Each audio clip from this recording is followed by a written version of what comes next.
Good morning, all of you. Chapter number 8,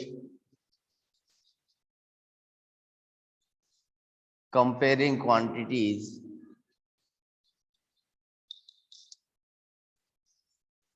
Exercise 8.3. Then question number 6. Question is saying that Zuhi sells a washing machine for rupees 13,500. यानी हमें selling price दे रखा है ना. Then SP of washing machine is equals to rupees 13,500. See, losses 20% in bargain. Then bargain पे loss दिया 20%. We need to find what is the price at she bought it. तो इसने इसको कितने में खरीदा. Then CP of washing machine वो हमें फाइंड आउट करना है. तो जब इससे प्रीवियस क्वेश्चन किया था हमने, तो हमने उसमें एक आइडेंटिटी यानी फॉर्मूला लगाया था अपना, जिसमें हमने आपको बताया था कि जब हमें डायरेक्टली क्या फाइंड आउट करना है, एसपी, तो हमने डायरेक्ट फॉर्मूला लगा दिया था, है ना, 100 प्लस. तो एक बार मैं आपसे बात करना चाहूंगा बीच में वीडियो को रोक के, कि फॉर्मूला क्या था. देखो, जैसे हमने बात की उसके अकॉर्डिंग फॉर्मूला मिला हमें, CP is equals to 100 upon 100 minus loss. Then CP is equals to 100 upon 100 minus loss percent into SP. Then 100 का 100 माइनस लॉस मिला 20 का, multiply by 13,500. It give us 100 में से 20 लेस किया 80, मल्टीप्लाई बाय 13,500. 0 to 0 कैंसिल हुआ, है ना. देखो 2 की टेबल से 4 टाइम, और 2 की टेबल से 6 2 जा 12, 7 2 जा 14, और 5 2 जा 10, 4 1 जा, और ये गया आपके 25 टाइम. कर दे multiply. Then 675 is multiplied with the 25. 5 5 जा 25, कैरी लग गया 2, 7 5 जा 35, और 2 37, कैरी लग गया 3, 6 5 जा 30, और 3 33. ये आ गया आपका 1350,57861. Than rupees 16,875. यानी इस वॉशिंग मशीन को जूही ने कितने में परचेज किया था? 16,875 रुपीज में परचेज किया, और उसके बाद उसको 20% लॉस पर उसको सोल्ड कर दिया.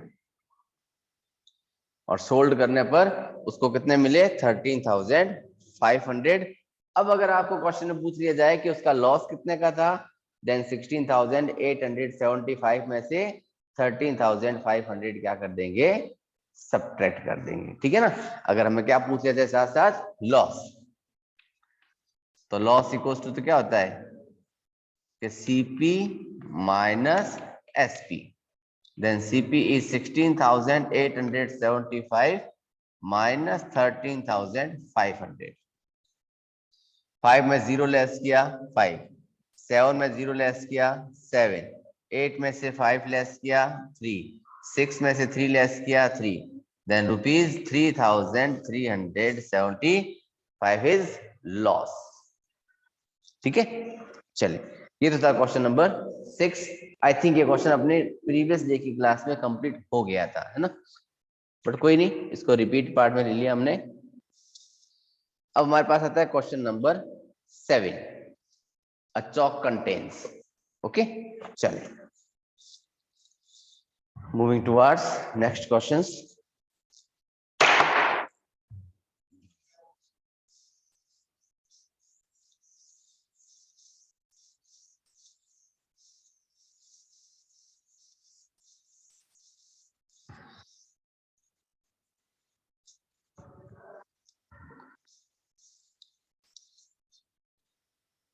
chalk contain calcium, carbon and oxygen. Calcium, carbon and oxygen in the ratio of 10:3:12. Find the percentage of carbon in chalk. किस चौक में कार्बन कितने परसेंटेज है? परसेंट फाइंड करने के लिए फर्स्ट ऑफ ऑल की सम of ratio then 10 plus 3 plus 12 it gives 25. ये ratio मिल गया। परसेंटेज निकालने के लिए मल्टीप्लाई विद 100, है ना, करने। बट देखो इस क्वेश्चन में हमें सिर्फ और सिर्फ किसके बारे में पूछा गया है? कार्बन के बारे में। बट हम लोग सबका निकाल लेंगे, है ना। फर्स्ट ऑफ ऑल किसका निकाला हमने? कैल्शियम के लिए। तो कैल्शियम का कितना रेशियो था कि 10 आउट ऑफ 25। हमें किसमें से निकालना है? 100 में। देन 1 टाइम 25, 4 टाइम 100, 10 4 जा 40%। तो क्या मिल गया इसके अंदर अपने को? कैल्शियम मिला। इसे चौक खाना है जरूरी है ना? नहीं खाना है चौक तो भी। Carbon 3 out of 25 multiply with 100, 1 time 25, 4 time 100, 3 4 जा 12%. And last one is oxygen. Oxygen is 12 out of 25 multiply with 100, 25 1 जा 25 4 जा एंड 12 4 जा 48%। यानी 48% इसमें क्या थी? ऑक्सीजन थी। यानी हमने सबको इंडिविजुअली फाइंड आउट कर दिया। जबकि क्वेश्चन ने क्या पूछा था? Find the percentage of carbon in chalk. अब मैंने क्यों करवाया सबको? क्योंकि ये क्वेश्चन जब घूम के आता है पेपर में, तो अभी क्वेश्चन बुक में दे रखा है ओनली कार्बन के बारे में। जब पेपर में पूछा जाता है कभी कैल्शियम आ जाता है, कभी ऑक्सीजन आ जाती है ना। तो आप कहोगे सर हमें तो ये करवाया ही नहीं था, तो हम कैसे फाइंड आउट करें? तो इसलिए सेपरेटली सब पार्ट्स हमने सॉल्व कर लिए। ठीक है। सेकंड क्वेश्चन क्या कह रहा है? If in a stick of chalk, कि अगर हमारे पास एक चॉक की स्टिक है, कार्बन इज 3 ग्राम और उसमें क्या है? कार्बन मिला हुआ है। कितना है कार्बन? 3 ग्राम का। What is the weight of chalk stick? उस चॉक स्टिक का वेट कितना होगा, है ना। यानी किसकी बात करी है? कार्बन के लिए। तो अब हम लोग किसकी बात करेंगे? सिर्फ और सिर्फ कार्बन की बात ही करेंगे। पूछा क्या है? What is the weight of the chalk stick? Weight of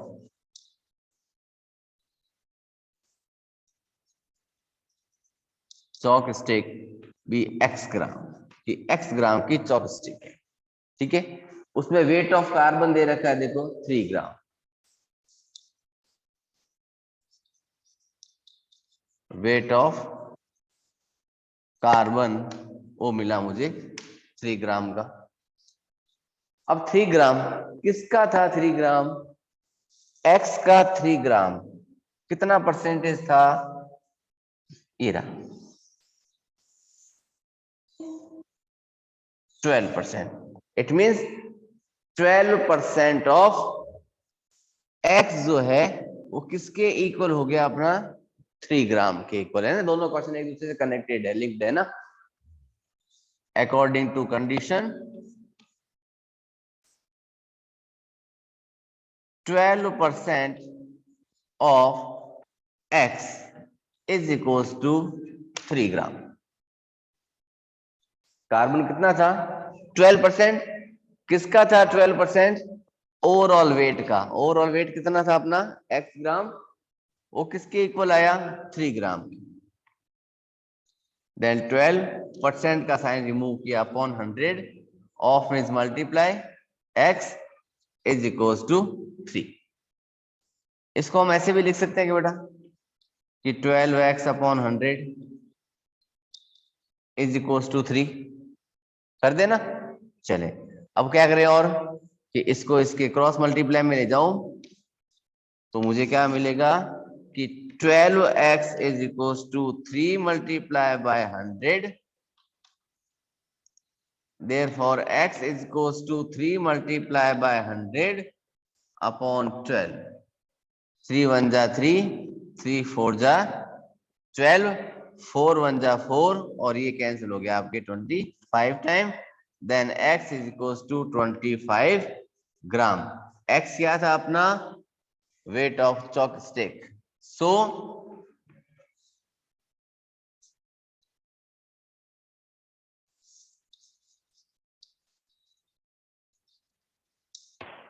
weight of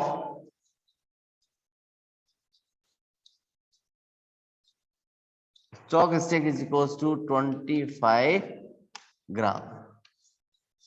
यानी एक्चुअल में वेट भी कितना था 25 था और जब हमने इसके रेशियो का जो सम किया था उसके अकॉर्डिंग भी आंसर कितना आया था अपना 25 ग्राम आया था. सिमिलरली अगर हमें इसमें ये पूछ लिया जाए कि अब चौक में कार्बन की जगह कैल्शियम कितना है आपका तो कैल्शियम कितना हो जाएगा आपका कि 40% है ना यानी 10 ग्राम.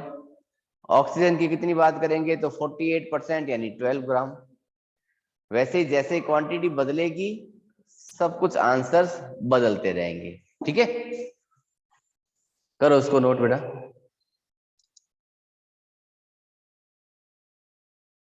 मूव करते हैं क्वेश्चन नंबर 8 की तरफ. अमीना सेज बुक वालों के पास कोई काम नहीं है खाली कह कह के छोड़ देते हैं. परेशान आपको होना पड़ता है ना ये वो कह रहा है ये वो कह रहा है आंसर हमें निकालने पड़ते हैं ना.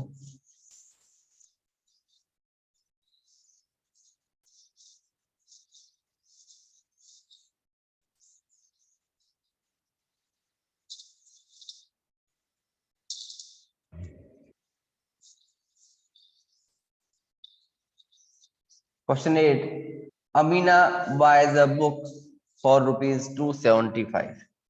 परचेज कर रही है यानी इसकी कॉस्ट प्राइस. तो लिखा CP of book is equals to ₹275 and sell it a loss of ₹15%. Loss 15% का लॉस हो जाता है उसको. फाइंड आउट क्या करना है हमें SP of book find out. Then SP is equals to क्या था सीपी का अपोजिट है ना. It means 100 minus percentage of loss upon 100 multiply by CP. Then 100 का 100 लॉस 15 का divided by 100 multiply by 275. Subtract किया 100 में से रिमेनिंग रहा 85 अपॉन 100 मल्टीप्लाई बाय 275. देखो हम चाहें तो इस 100 को 25 की टेबल से या 5 की टेबल से सिंपलेस्ट में ले सकते हैं बट अगर मैं लेता हूं तो यहाँ लास्ट में मिलेगा मुझे 4 और 4 से ऊपर कुछ भी डिवाइड नहीं हो रहा है ना. तो थोड़ा सा एक सिंपलेस्ट तरीका लगाते हैं. हमने क्या किया सिर्फ इन दोनों को कर दी मल्टीप्लाई और जो भी आंसर आएगा उसमें 2 के बाद क्या लगा देंगे decimal value. It means 275 is multiplied with 85. 5 5 जा 25 कैरी लग गया 2. 5 7 जा 35 35 और 2 37 का 7 कैरी लग गई 3. 5 2 जा 10 और 3 13. 8 5 जा 40 का 0 कैरी लग गया 4. 8 7 जा 56 और 4 60 का 0 कैरी 6. 8 2 जा 16 16 और 6 22. 5 7 3 3 2. तो आया अपने पास 23375 अपॉन 100 आफ्टर 2 डिजिट डेसिमल लगा दे तो 233.75 रुपीज. ये क्या हो गई इसकी सेलिंग प्राइस. यानी वो उस बुक को कितने में बेचेगा कि उसको 15% का लॉस हो गया, 233 रुपीज 75 पैसे में सोल्ड करेगा तो उसको 15% का लॉस होगा। देखो यहां तक जो क्वेश्चन मिले थे हमें वो सारे बेस्ड थे सीपी और एसपी के, यानी कॉस्ट प्राइस और सेलिंग प्राइस, लॉस प्रॉफिट की बात की। अब हम बढ़ते हैं अपने एक नेक्स्ट टॉपिक, और last topic of this chapter है सिंपल इंटरेस्ट, यानी व्हाट इज एन इंटरेस्ट। एक इंटरेस्ट क्या होता है? अगर मान लिया कोई पर्सन है, किसी से कुछ मनी यानी पैसा जो है बोरो करता है, उधार लेता है, या तो किसी को चीज देके यानी अपना कोई भी आइटम उसके पास देता है और बदले में उसे पैसे लेता है, या फिर ऐसे ही वर्बली कुछ पैसे देता है और पैसे ले लेता है वापस से, है ना। तो उसके बदले में उसे क्या करना पड़ता है? ही हैज टू पे सम एक्स्ट्रा मनी, है ना। ही हैज टू पे सम एक्स्ट्रा मनी। जितना पैसा उसने बोरो किया था उसके अलावा भी उसको कुछ एक्स्ट्रा मनी पे करना पड़ता है। किसको पे करेगा? वो लेंडर को, यानी जिससे वो बोरो करता है पैसा। और ये जो पैसा एक्स्ट्रा जो दिया गया है वही पैसा हमारा क्या कहलाता है? इंटरेस्ट कहलाता है। क्या होता है वो पैसा? अपना इंटरेस्ट कहलाता है। मान लिया मैंने मार्केट से 1000 रुपीज बोरो किए और रिटर्निंग पर मैंने उसको 100 रुपीज एक्स्ट्रा पे किए, यानी मैंने लिया कितना था? 1000 रुपीज लिया था और 100 रुपीज एक्स्ट्रा मिला के 1100 रुपीज उसको मैंने पे किया। तो अपने पास टोटली 2 टाइप्स की मनी हो गई है ना। फर्स्ट जो मैंने बोरो की थी वो था मेरा 1000 रुपीज, यानी मेरी बोरोइंग मनी जो होगी, जो मैंने सम ऑफ मनी जो लैंड किया है, लैंडर से लिया है, उधार जो पैसा लिया है, वो मेरा कहलाता है प्रिंसिपल। सेकेंडली जो मैंने 100 रुपीज पे किए एक्स्ट्रा वो मेरा कहलाया इंटरेस्ट। और दोनों को मिला के जो मैंने उस बोरोवर को, है ना, जिससे लैंडर से जिसे मैंने पैसा उधार लिया था, उसको मैंने जितना पैसा लौटाया यानी प्रिंसिपल दिया था 1000, इंटरेस्ट मिला के उसको 1100 रुपीज दिए थे, यानी वो मेरा अमाउंट कहलाता है। वो क्या कहलाता है? अमाउंट। वो क्या कहलाएगा? अपना अमाउंट कहलाता है। ठीक है। आपके सिलेबस के अकॉर्डिंग देखा जाए तो आपके पास सिर्फ और सिर्फ सिंपल इंटरेस्ट की कैलकुलेशन है। तो मिलते हैं बोर्ड पर सिंपल इंटरेस्ट की कैलकुलेशन के साथ। फर्स्ट ऑफ ऑल नोट करेंगे हम लोग फॉर्मूलाज, उसके बाद आगे क्वेश्चंस लेवल पे पहुंचेंगे।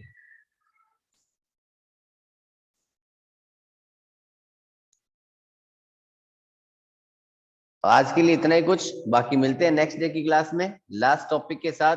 ओके बाय, टेक केयर बेटा।